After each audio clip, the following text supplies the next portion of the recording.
Patricia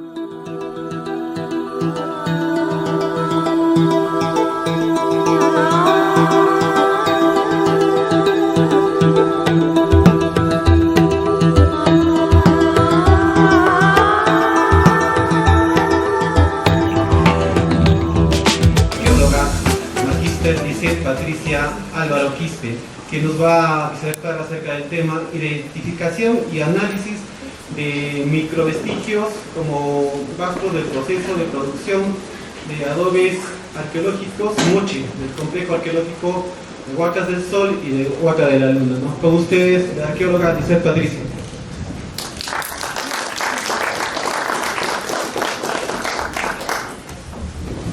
Bueno, muy buenas tardes con todos los presentes. Agradecida en esta ocasión por la invitación dada. Bueno, el tema a tratar el día de hoy, en este caso, es un momento, identificación y análisis de microrestos. Esto como rastros del proceso de producción en los adobes arqueológicos Moche del complejo arqueológico Huacas del Sol y de la Luna. Parte de este trabajo se presentó en el primer CIA, que fue el Congreso Internacional de Arquitectura Andina, el año 2019, del cual el año 2022, recientemente, en el mes de diciembre, salió la publicación de este artículo, en este libro, ¿no? El cual lo tenemos acá, lo pueden acceder en lo que vendría a ser la biblioteca del Virrey, o también poderlo comprar con Jaimito. Parte de este tema de investigación prácticamente nace a raíz de trabajar el tema de la maestría. ¿Bien? Por eso es que los adobes arqueológicos, si bien es cierto, forman parte de los rastros en torno a la construcción de diferentes evidencias que nos muestran parte de los conocimientos tecnológicos de los productores, en este caso, que acontecieron anteriores. En este caso me voy a basar exclusivamente en lo que viene a ser Huacas del Sol y de la Luna. Nos preguntamos muchas veces qué es la identificación en torno a los microrestos y qué son los microrestos en sí. Entonces, para ello voy a hacer una breve introducción. Pasamos a la siguiente, por favor. Okay.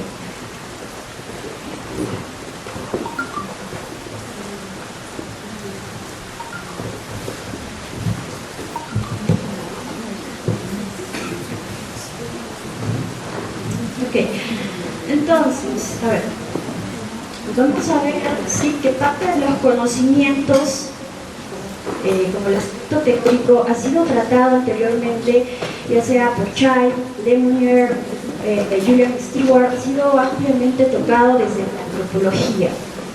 Bien, asimismo vamos a tener un trascender histórico en torno a parte de qué es el conocimiento en sí tecnológico hasta llegar a Michel Brian Schiffer, ¿no? Con la continuidad de los conocimientos tecnológicos, los cambios en torno a los conocimientos tecnológicos, cómo es que hoy en día podemos analizar a diferentes sociedades, las sociedades vivas que actualmente les vamos a conocer, y cómo es que vamos a poder analizar parte de este proceso de producción de los adobes arqueológicos. Pero ¿cómo fue todo este procedimiento, todo este proceso de producción de los adobes arqueológicos años atrás? ¿Fue de la misma manera como hoy lo conocemos o fue de una manera diferente? Entonces, de ahí que parte el interés en este caso de indagar, investigar cómo fue ello. Bien, de ahí que vamos a tener que parte de los conocimientos tecnológicos los vamos a ver como la materialización, en este caso, del comportamiento como el comportamiento del material cultural.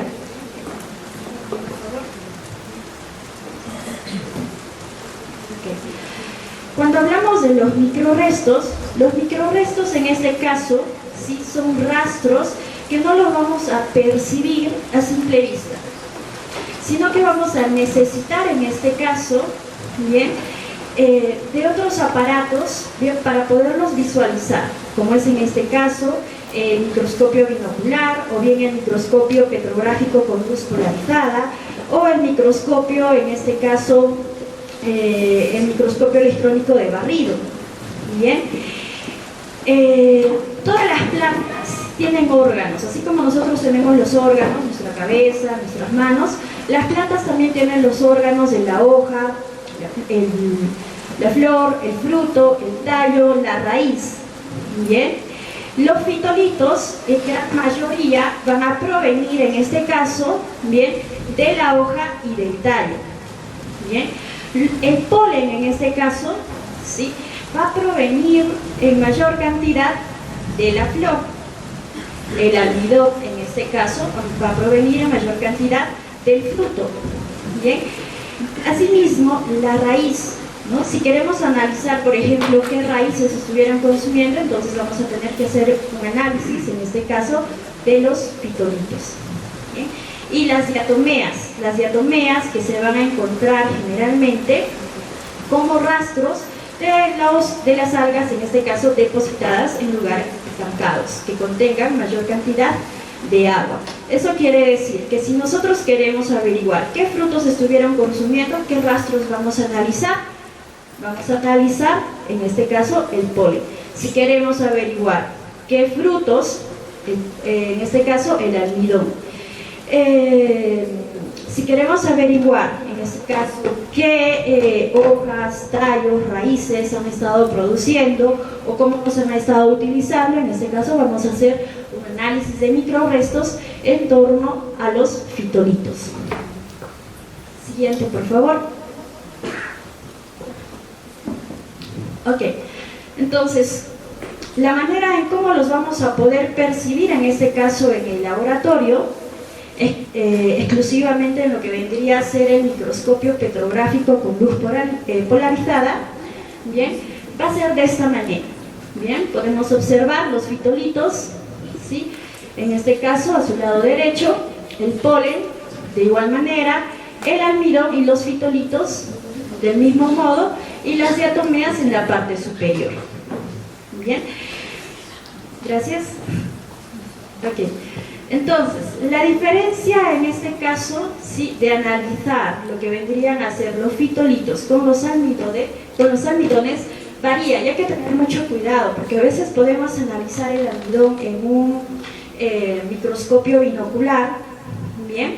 Sin embargo, no nos va a referenciar si realmente es un fitolito o se trata de un almidón, para lo cual, sí, si es que se quiere diferenciar en este caso, bien, este tipo de vegetación, vamos a analizar exclusivamente bajo el microscopio petrográfico con luz polarizada, que nos va a proporcionar una luz visible, como observamos acá en el silicofitolito, en esta parte. Creo que se ve, ¿no? Y la luz oscura. Bien. Los silicofitolitos y los almidones los vamos a poder apreciar en el microscopio petrográfico con luz polarizada. Bien, de esta manera vamos a poderlos visualizar. Bien. Mientras, en este caso, los fitolitos solo los vamos a poder apreciar, bien, en luz visible. Si les colocamos en una luz oscura, no va a aparecer el rastro arqueológico, de ahí que vamos a ver esas diferencias. Pero eso ya se va a poder visualizar en lo que vendría a ser el manejo del microscopio petrográfico con luz polarizada. Bien, ahí maquinar, visualizar parte de los microvestigios. Entonces, de ahí que vamos a tener, estos no son los únicos microvestigios que se tienen. Sabemos que en ciencia, ¿no?, hoy en día ya no hablamos de verdades, sino que hablamos de acercarnos cada vez a la realidad lo más exactamente posible. Entonces cada vez se van hallando más rastros arqueológicos, más microvestigios que nos puedan evidenciar los hechos arqueológicos de una manera indirecta.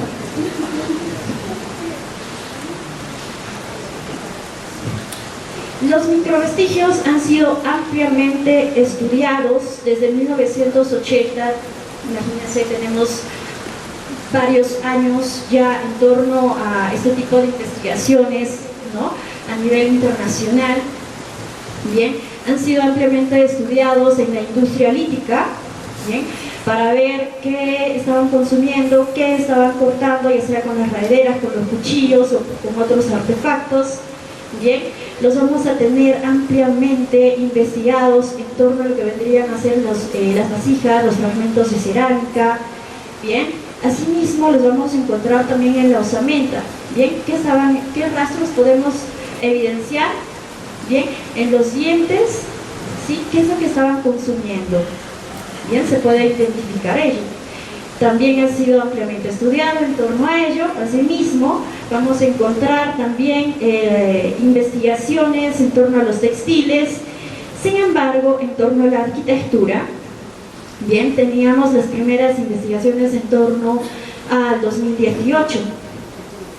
Bien, en torno a los análisis de argamasa en Francia, según Latrobe. Bien, pero, sí, el estudio de los microvestigios en torno a la arquitectura no había sido ampliamente estudiado, bien, y más aún tratándose de los adobes arqueológicos. Pero ¿cómo podríamos analizar en torno a los adobes arqueológicos? Bien, y ahí iba la pregunta, bien, y también la indagación en torno a los antecedentes de qué investigaciones, ¿sí?, se daban el punto de análisis de microvestigios con adobes arqueológicos. Bien. Entonces, de ahí que indagué parte de una de las investigaciones en Talavera, en México, donde se hallaba parte de un fitolito en el corte de un adobe arqueológico. Bien, lo podemos observar en el círculo rojo, bien, pero era más que todo un análisis petrográfico el cual se había realizado, no se había identificado de qué fitolito era, a qué clasificación taxonómica era y a qué planta, en este caso, o vegetal, se acercaba la información. Siguiente, por favor. Entonces, para indagar parte del proceso de producción de los adobes arqueológicos, había que establecer prácticamente todos estos procedimientos por los cuales el adobe arqueológico, ¿sí?, concluía, en este caso como parte de la construcción. Bien, entonces, lo que se hizo es parte de un trabajo, un registro etnográfico en la costa norte del Perú. Se viajó a la ciudad de Chiclayo, en este caso a Morrope, y lo que se pudo apreciar es que todavía, ¿no?, tenemos diferentes, en este caso, pobladores que realizan la labor en torno al proceso de producción de los adobes arqueológicos. Pero aún así, muchas veces no es suficiente, ¿no? Y creo que lo más bonito de la carrera, en este caso de la arqueología, las ciencias sociales, bien, es practicar la otredad. ¿En qué se basa la otredad? En basarnos, ponernos al menos en el zapato del otro, ¿no?, por un instante. Ver prácticamente cómo se establecen parte de estos procedimientos y si es posible realizar parte de todos estos procedimientos, ¿bien? Porque si no realizamos esta tarea, ¿sí?, en este caso la labor de los adobes arqueológicos, no vamos a poder establecer en sí, ¿bien?, cuáles son las interferencias, cuáles son los comportamientos, ¿sí?, que están aconteciendo en el mismo momento del proceso de producción de los adobes arqueológicos. Bien, muchas veces se nos pueden ir, bien, algunas cosas, bien, y podemos fallar. Bien, y creo que en ese aspecto es muy importante tener la formación de arqueólogo, porque nos colocamos la camiseta de arqueólogos, porque nos colocamos en el lugar del otro y muchas veces pues tenemos que hacerlo, si no, no hay de otra, no podemos seguir con parte de todo este proceso. Entonces, lo que se hizo en este caso es registrar y muchas veces también hacer adobes, ¿bien? Por lo cual, bien, vimos que en este caso lo que se tiene que tener en cuenta, bien, es reunir los componentes, en este caso, para la mezcla del adobe arqueológico, de la masa en sí. Bien, el agua, bien, el tipo de tierra que se tiene que tener, bien, cómo se tiene que realizar la mezcla de los componentes, bien, el proceso del amoldado del adobe, el proceso del secado del adobe arqueológico, bien, y también lo que vendría a ser el uso.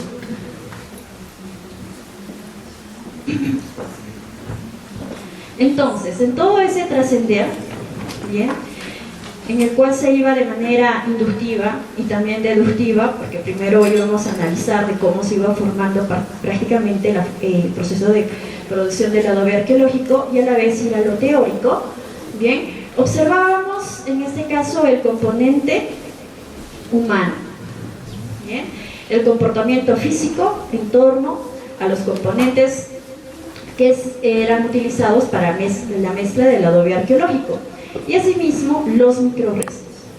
Bien, de ahí que sacábamos algunas conclusiones, algunas propiedades en torno al adobe arqueológico. Bien, de ello vamos a tener las siguientes pautas, bien, de que el adobe había atravesado diferentes etapas, bien, durante su proceso de producción. Lo primero. Lo otro, se buscaba el material componente a elaborar el adobe, la selección, la extracción, bien, y el traslado. Lo siguiente, todo adobe atravesaba un proceso de mezcla de los componentes, el agua, la tierra y otros componentes. Bien, todo adobe debió haber pasado por un proceso de amoldado, ya sea por los dedos, las manos, el uso de vegetales o bien los maderos y otros. En el caso de la costa norte del Perú, lo que se utilizaba eran maderos. Lo otro, que todo adobe pasó por un proceso de secado y todo adobe fue utilizado. Siguiente, por favor. Bien. Entonces, para ello fue necesario realizar bien el estudio en torno a los adobes del Templo Viejo y Templo Nuevo del complejo arqueológico Huacas del Sol y de la Luna, y también averiguar un poco en torno a su trascender histórico de cómo se fue construyendo parte del Templo Nuevo, el Templo Viejo. Bien, siguiente por favor, del cual vamos a tener la siguiente información. Bien, tenemos los valles de Moche, Chicama-Virú, Huaca del Sol y de la Luna, se encuentra en lo que vendría a ser el distrito de Trujillo. Bien, de acá que vamos a encontrar que Huaca del Sol y de la Luna, ¿sí?, se encuentra en el punto negro de la figura en medio. Bien, se encuentra a un lado de lo que vendría a ser el río Moche. Bien, y un poco lejos de lo que vendría a ser la playa, a diferencia de Chanchán.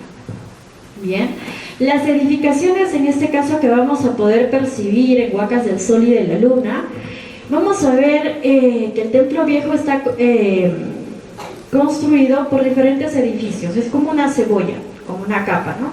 Primero se construye el edificio A, luego el edificio B, el edificio C y así sucesivamente. Bien. Y también tenemos el edificio 1 y el edificio 2 que corresponden al Templo Nuevo. El edificio, en este caso el Templo Viejo, ¿sí?, fue construido durante un gobierno sacerdotal, en este caso. Bien, y tras la secularización del poder, ¿sí?, se llega a construir el Templo Nuevo. Quiere decir que hay un cambio de gobierno. El gobierno es un poco más administrativo más que teocrático. Bien, siguiente por favor. Bien. Entonces, lo que vamos a evidenciar en estos dos templos son dos tipos de adobes. Bien, podemos percibir dos imágenes. Bien, la que se encuentra al lado derecho, en este caso, son los adobes con paredes sinuosas, ¿sí?, incrustadas con huellas de improntas. Bien, a diferencia, en este caso, de los adobes con paredes lisas, bien, que parecen ser hechas como hoy en día, ¿sí?, las podemos observar, ¿no?, con caveras o moldes, bien, según en este caso también la denominación que te vayan a llamar, bien, en cada lugar. Estos dos tipos de adobes vamos a poder percibir, bien, en estos edificios. Siguiente, por favor. Entonces, como teníamos dos tipos de adobes, lo más probable es que estos dos tipos de adobes presenten diferentes rastros. Bien. En torno a los vegetales que han sido utilizados como parte del proceso de producción de los adobes arqueológicos, muchas veces podemos decir, por ejemplo, ¿no? Tenemos el uso del polen. El polen, por ejemplo, referencia a lo que vendría a ser el microrresto de las flores. Bien, pero imagínense, ¿no?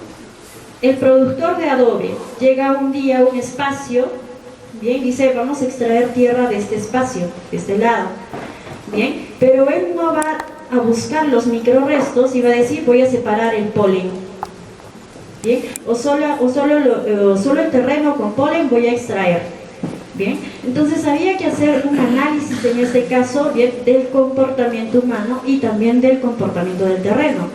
Cabe recalcar que la extracción en este caso del terreno, bien, debía de tener diferentes componentes. Debería de tener pitolitos, porque probablemente crecieron anteriormente plantas, podría tener almidón, también, podría tener polen, también. Bien, entonces, ¿cómo tendríamos que analizar en este caso el proceso de producción de los adobes arqueológicos si es que esta mezcla en torno a los componentes de los microvestigios podía variar o podía estar incrustada en lo que vendría a ser el adobe arqueológico? ¿Bien? Pero para ello, sí, recaía la importancia en torno al proceso de producción. ¿Bien? Si bien es cierto, el adobe arqueológico, bien, lo vamos a percibir de esa manera, bien, lo que se hizo en este caso es diseñar un modo de extracción, bien, del adobe arqueológico, en el cual la capa primera del adobe arqueológico vamos a observar que va a tener las siguientes partes: el lado testa del adobe, bien, o canto también llamado, y el lado tabla del adobe arqueológico. Bien, se supone, bien, que las gaveras durante el proceso del secado del adobe solo debían de caber en lo que vendría a ser el lado testa o canto del adobe arqueológico, bien, más no en lo que vendría a ser el lado tabla del adobe, bien. Por lo tanto, si queríamos averiguar parte del proceso de producción del adobe arqueológico en referencia exclusiva al uso de la gavera, es decir, el uso de los maderos utilizados para este proceso, bien, tendríamos que hacer un análisis en torno al lado testa o canto del adobe arqueológico. Bien, pero recordemos que el adobe arqueológico durante el proceso, bien, del secado, bien, puede surgir, sí, en este caso diferentes tipos de vientos, bien, los cuales pueden, bien, acumular, bien, rastros del polen. El polen se traslada de un lugar a otro. Entonces la hipótesis que se dio en ese trabajo fue que la primera capa, bien, debía de depositarse en mayor cantidad lo que vendrían a ser, bien, polen, bien, mientras en la capa 2, bien, teníamos que evidenciar huellas, bien, de los maderos utilizados como madera o molde del adobe arqueológico. Bien. Mientras en la capa 3, pues teníamos que evidenciar la mezcla de todos estos componentes, bien, ya sea polen, ya sea fitolitos, ya sea almidón, bien. Entonces recordemos, la primera capa, polen; la segunda capa, fitolitos, bien, porque podían haber utilizado de maderos, ya sea hojas o bien el tallo de la hoja, bien. Entonces teníamos que encontrar mayor cantidad de fitolitos en la segunda capa. Y en la tercera capa, pues la mezcla de todos estos componentes, es decir, la mezcla en torno a los componentes que ya se encontraban, ya sea en la capa 1, la capa 2 o la capa 3. Bien, para ello fue necesario, bien, realizar todo este procedimiento de la extracción bajo este modelo y establecernos o basarnos exclusivamente en un proceso, bien, en un proceso en este caso de producción del adobe arqueológico, bien, que vendría a ser el amoldado y el secado.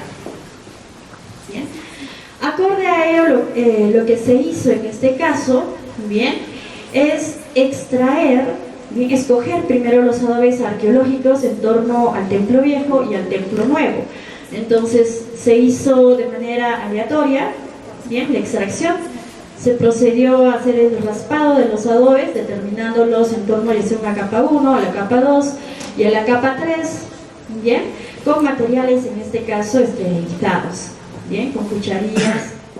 En este caso, depositarlos en lo que vendría a ser el papel de aluminio y asimismo en las bolsas Ziploc para llevarlas a lo que vendría a ser el laboratorio de LICES, del CONICET, bien, en Argentina, en la Universidad Nacional de Tucumán. Todo ello, bien, siguiente por favor.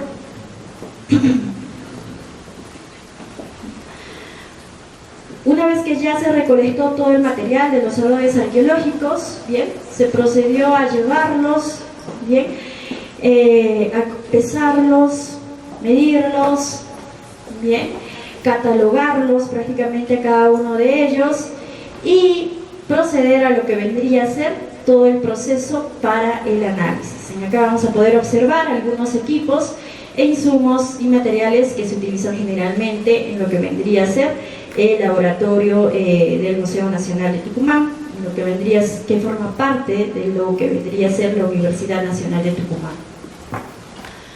Bien, utilizamos la campana exclusivamente para que no se contaminen las muestras arqueológicas, la centrífuga de mesa, que lo vamos a ver más adelante, para decantar y separar prácticamente los microrrestos de la arena, de la arcilla y otros componentes y solamente extraer lo que vendrían a ser los microrrestos.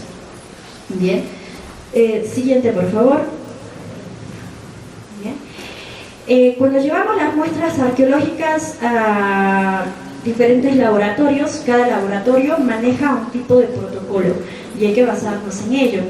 Bien, en este caso, el laboratorio donde yo fui, ellos manejaban diferentes protocolos, bien, y el que se acomodaba prácticamente al análisis del cual yo quería establecer era el protocolo de Zuccol. Bien, este protocolo consiste exclusivamente en que no nos borra ningún microvestigio, sino que nos muestra todos los microvestigios que puedan tener nuestra evidencia.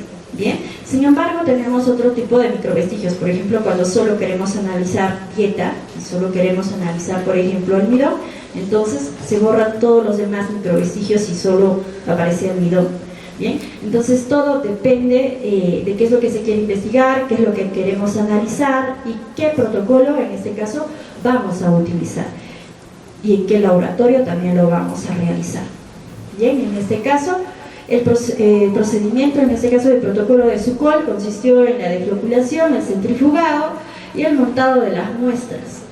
Bien, asimismo la identificación y el análisis. Siguiente, por favor. Ok, entonces acá tenemos, primero se pesa la muestra, calentamos el agua destilada, bien. Mientras tanto pesamos el hexametafosfato de sodio, que es conocido también como el calgón. Bien, lo mezclamos con el agua destilada. Una vez ya realizada la mezcla, los colocamos en lo que vendrían a ser los vasos de precipitación con las medidas establecidas para cada muestra.